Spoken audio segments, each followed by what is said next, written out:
Hey guys, so this is your dashboard, and basically it's broken down into 5 parts.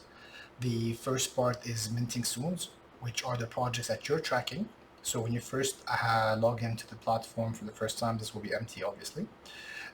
You'll see the projects that you're tracking, but the ones that are minting soon. Below it, you'll see the most tracked projects. So we're displaying the 20 most tracked projects from the community.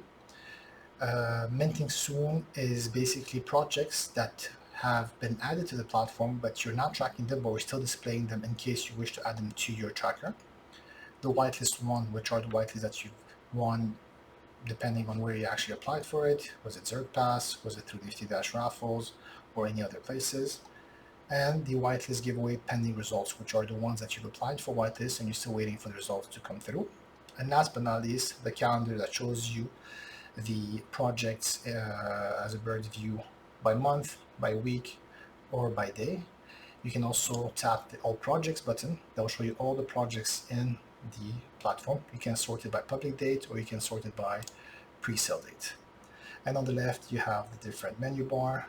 Above, you have the different menus that allows you to access different features, which we'll walk you through them in upcoming videos. And here is basically your profile that you can actually modify.